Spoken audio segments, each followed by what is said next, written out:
হ্যাঁ হ্যাঁ ব্লগ করেন, আমরা তো ভুলে গেছি আমাদের সামনে। আসসালামু আলাইকুম, কেমন আছেন সবাই? দেখেন দুইটা ফাজিল কোথায় কাজে ফাঁকি দি দিঘি। আপু আপনাদের দিঘিটার নাম কি? না আপনাকে উঠাই না, আপনাদের দিঘির নাম কি আপু? দিঘির নাম বলতে দিঘি না। আল্লাহ, একটা তো যে কোনো জিনিসের তো একটা জকসিন দিঘি।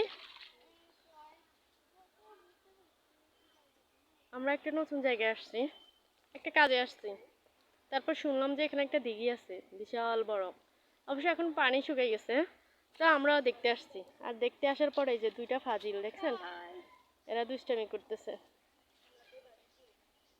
পানি শুকিয়ে গেছে কিন্তু অনেক সুন্দর।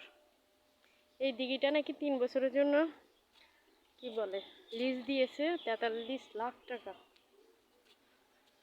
এখন পানি শুকিয়ে গেছে, ওরা পোনা মাছ ছাড়ছে।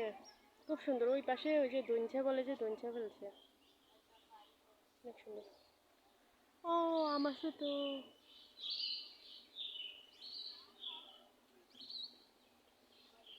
কার কার বাড়ির পাশে এরকম দিঘি আছে আমাদেরকে জানাবেন। ভালো থাকবেন সবাই, আল্লাহ হাফেজ।